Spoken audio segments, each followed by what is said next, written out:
Today on NewsWatch, new fallout for the Trump campaign. While he's losing Republican support for his vulgar comments, he's getting a lot of grace from some evangelicals.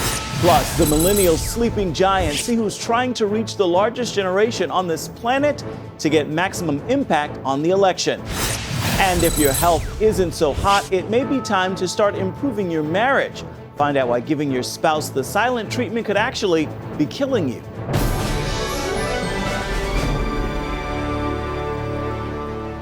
And thank you for joining us for CBN NewsWatch. I'm Ephraim Graham.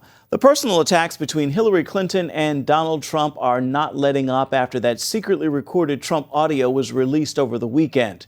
Trump is threatening to continue his attacks against Hillary and Bill Clinton if they release new recordings of him. Behind the scenes, he's facing fallout among supporters, and Clinton must defend a WikiLeaks release that reportedly shows her campaign's massive hit file on Bernie Sanders. Our Heather Sells has the latest. The comments on the Trump tape forced the Republican National Committee chair to call committee members on Monday and reiterate his support for Trump. But Paul Ryan, the Speaker of the House, is cutting ties. He said Monday that he would no longer defend or campaign for Trump, although he didn't withdraw his endorsement. One well-known theologian, Wayne Grudem, pulled his support from Trump, but evangelical leaders Ralph Reed and Jerry Falwell Jr. are still backing him.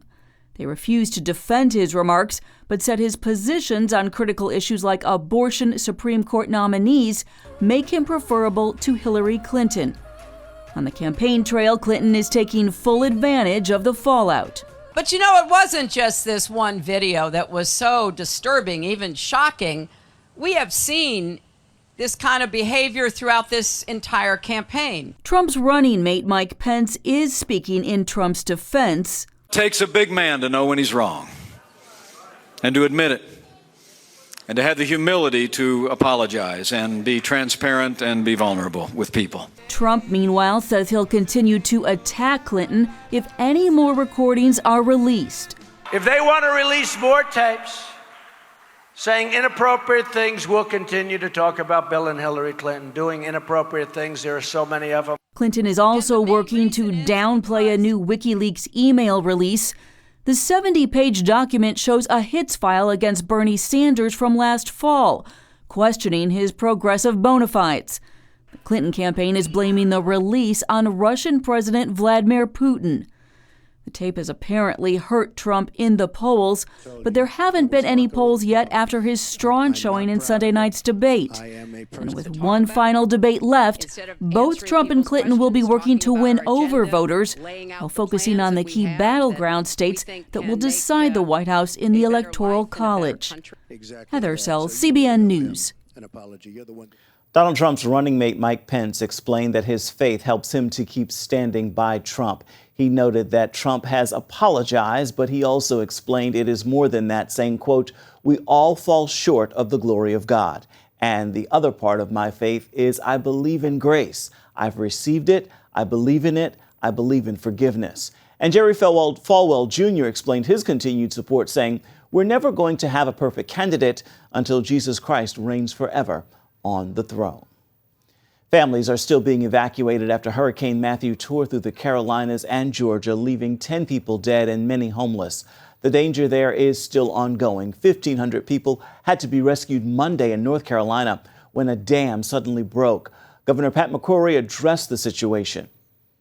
We do have people on the roofs as we speak, and we have a lot of helicopters and boats that have been deployed that are at this point in time rescuing them. Operation Blessing is also there helping people in Fayetteville, North Carolina. They're working alongside Governor McCrory and pastors in the community. Operation Blessing is here in Fayetteville, North Carolina. We've been coordinating with local emergency management and pastors, and we spent the evening going door to door, checking on families, loving on them, and letting them know that volunteers will be here to help them starting tomorrow morning. Operation Blessing will be helping flooding victims throughout North Carolina, and they're in need of volunteers. So if you would like to help them, simply go to our website. It's operationblessing.org.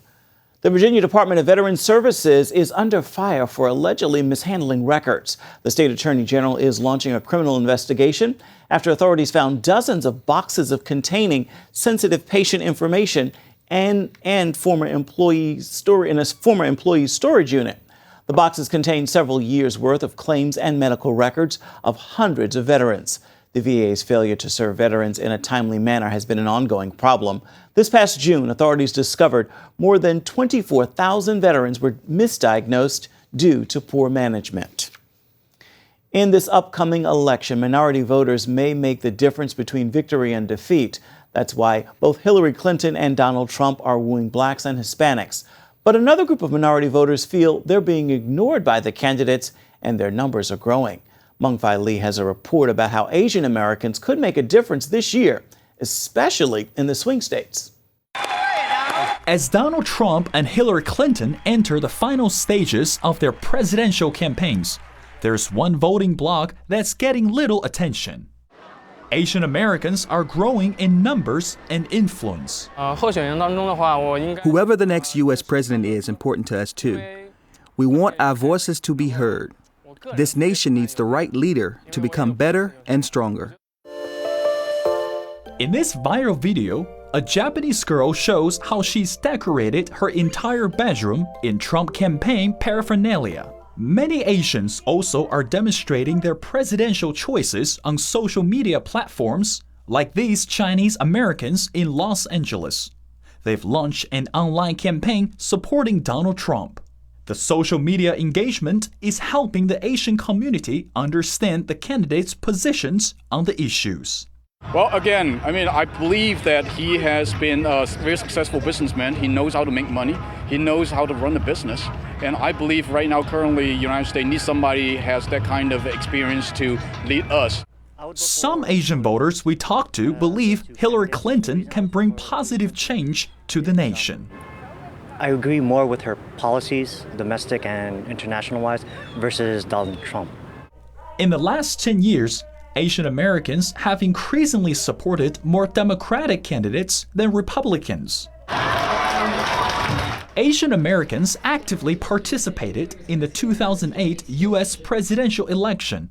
67% voted for Barack Obama, 33% for John McCain. 3.9 million Asians voted in 2012. 74% chose to re-elect the president.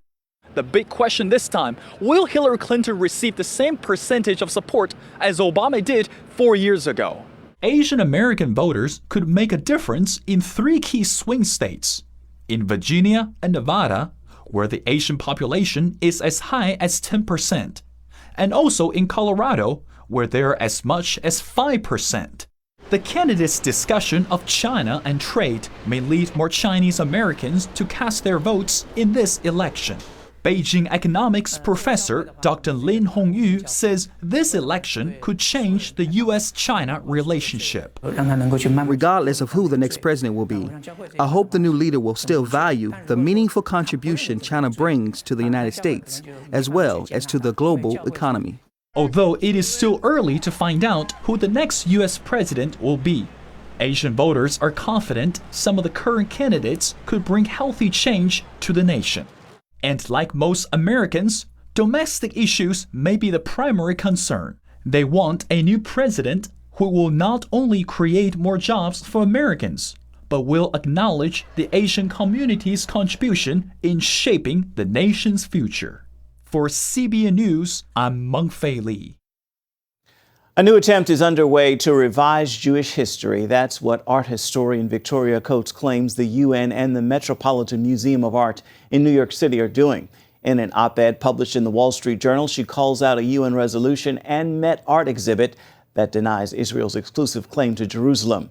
The exhibit instead claiming the holy city belongs to Muslims, Christians, and Jews equally. And she says the UN will launch a more aggressive approach Thursday to define Jerusalem as a global city. Coates calls these claims a movement to delegitimize Israel's claim to the land. Coming up, the new wave of young Americans involved in politics. See how millennials are using social media and other digital tools to make their voices heard in government.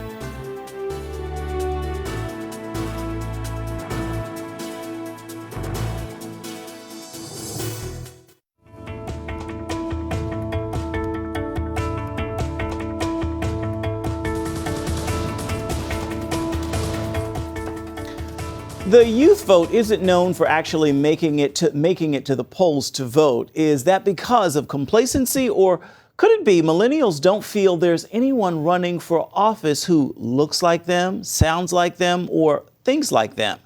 As Caitlin Burke shows us, now there's a wave coming that could change all of that. Young Americans will eventually pay for the decisions made by today's leaders. That reality is serving as a wake-up call for this voting bloc to change course and get involved in the political process. We have something very, very powerful. We have the largest generation on this planet. 80 million right here in America, a billion on the planet. And we are one of the most untapped sleeping giants. Action for America, a political advocacy group, wants to reinvigorate government by identifying young leaders. What if we could turn this broken system, if we can change the players, change the leaders, and change the people that support them? That is a solution to politics. That's how we fix it. And this generation is just uniquely positioned to actually do that. To encourage them to make that leap and run for office, Action for America has launched Awaken 100. It's time that we say, you know what, maybe we represent ourselves. What if we found someone that really inspired us, that looked like us, that sounded like us, that thought like us, and we actually supported that person? That's representation at its finest. That's what our democracy is designed to do. The concept of millennials getting involved in politics is one that's spreading quickly across the country.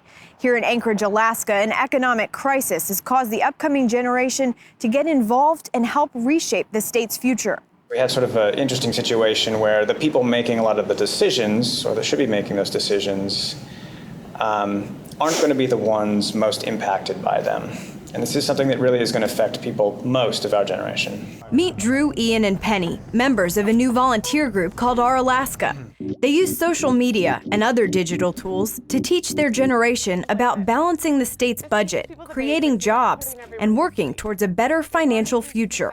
It is the last thing that anybody wants to talk about. That's the key challenge that everybody's had, and it's what really informed our approach to try and do something that was funny and edgy and a little more attention grabbing than your conventional campaign.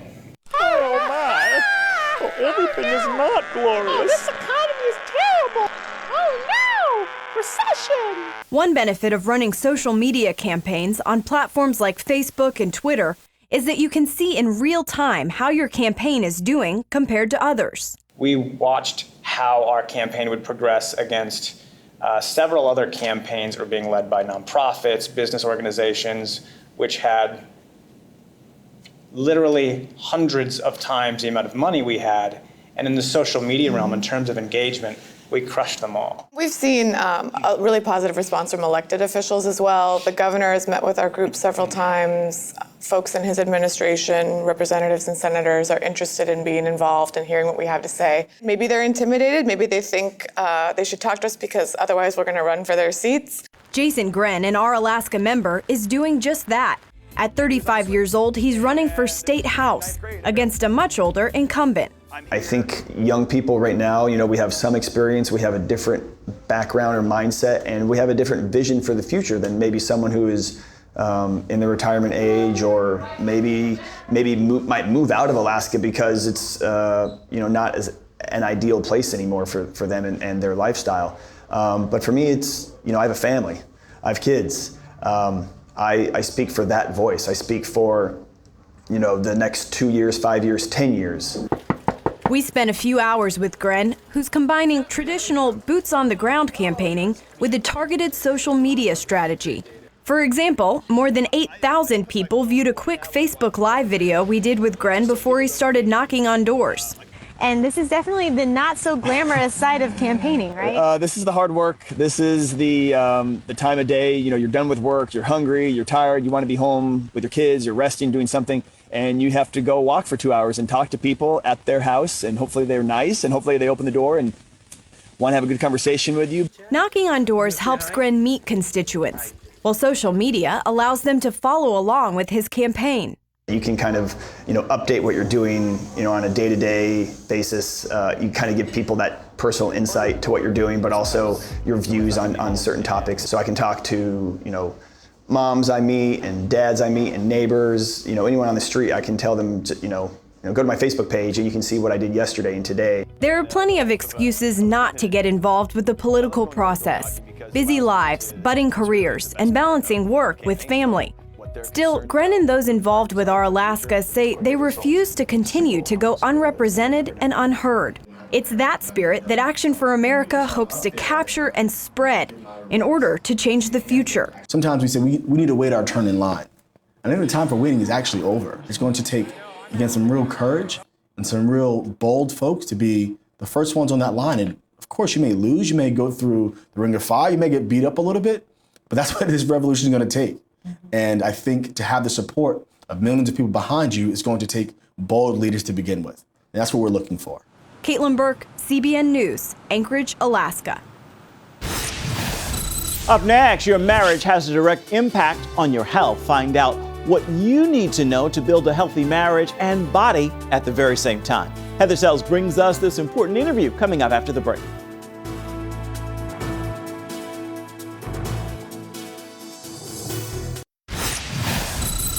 If your health isn't so hot, it may be time to start improving your marriage. And that is because research shows a secure marriage actually helps to strengthen your physical health. And for more on that, we turn to Dr. Jesse Gill, marriage expert and the author of Face to Face 7 Keys to a Secure Marriage. So it's a very interesting concept. A lot of people wouldn't necessarily think that their physical health is related to their marital health. How does that work? Well, what we all want is to have a secure marriage. And a secure marriage has all kinds of health-inducing benefits. So when we talk about a secure marriage, that's a relationship where I know that no matter what comes up, I can turn to my spouse and I know that they're going to be there for me. So with that core, with that root foundation, knowing that I'm not alone, it becomes very easy on a daily basis to bring my emotional needs forward to my spouse and also my physical needs to my spouse. And so what happens is I'm getting well looked after because of that. Okay, so you're talking about marriage where people basically feel safe. And then tell us a little more about how that translates to the physical aspects of life. So when couples are secure in their marriage, they get into the regular habit of spending what I like to call face-to-face time together. That's the title of my book, Face-to-Face, 7 Keys to a Secure Marriage. So face-to-face means that we're spending regular time looking at each other, we're sharing emotionally, and married couples who are secure also do a lot of physical affection. And I'm not talking about just like a brief kiss on the cheek or a brief hug, lingering, touches, kisses, and of course making the love between them. And this helps release oxytocin in their brains and in their bloodstreams. And so this is some of what starts to generate some healthy effects when we talk about the physical touch. So you're saying that just basically being physically affectionate can actually help your health. When you are having those lingering periods of physical touch because you actually want to be with your spouse instead of like going into separate rooms in conflict, oxytocin is released. And oxytocin it's called the cuddle hormone. It's affectionately dubbed the cuddle hormone. But it has all these life-giving properties to us in marriage. Oxytocin helps us regulate our blood pressure better. It helps us improve our immune system functioning. It helps us even metabolize glucose better. And then emotionally, it makes our spouse look more attractive to us. So instead of getting desensitized to our oxytocin that's being released through the touch, we actually want more and more of the experience with our spouse. And it leaves a positive imprint. So we have this physical well-being, better blood pressure, better glucose metabolism, and emotionally this sense of well-being, like I want to be with my spouse. I want to be face-to-face. Now, what about for couples who are in a conflict situation? Then what happens to all these benefits? Conflict is a whole other animal there. Couples who are in conflict, it really boils down to one of them is like having separation anxiety. And so they're kind of flooding out and they're pursuing or protesting against the spouse that's kind of pulled away. That spouse is feeling flooded or criticized or overwhelmed, so they're further disengaging. And the couples get set up in these negative cycles of conflict. When you're in that, your body's going through the fight or flight response, and you're all jacked up on cortisol. Many people have heard of that. That's the stress hormone. Cortisol is actually lethal to you in prolonged doses, which can happen if you can't reach your spouse, if you can't reconnect.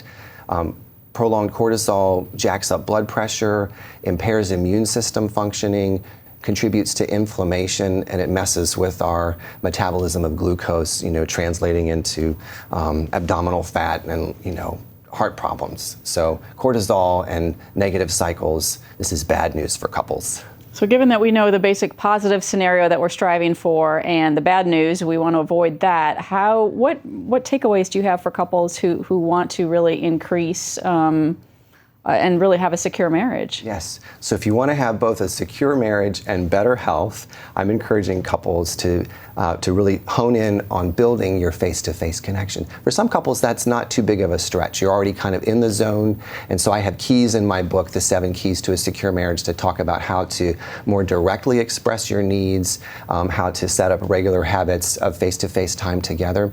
For those high conflict couples or those couples that are just really sort of distant from each other now, Face-to-Face 7 Keys to a Secure Marriage is specifically designed to help you turn that around, like transform those negative cycles of conflict into opportunities to connect with your spouse and be face-to-face. I'm hearing date night all over this. Date night is a part of this, and regular touch and building the love, making the love between you and your spouse. It's heart healthy, it's beneficial, and it'll give you a fountain of health that you can draw from years and years to come. All right, well, Dr. Jesse Gill, a lot of practical help for marriages here. Thanks so much. Thank you.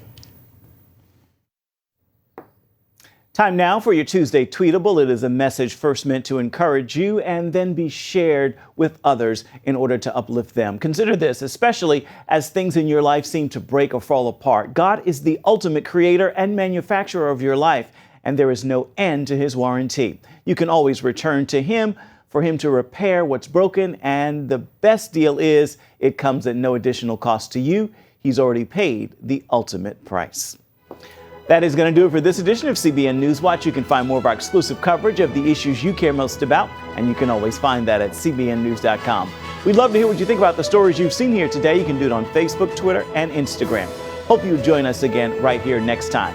Make this a terrific Tuesday. We'll see you back here tomorrow.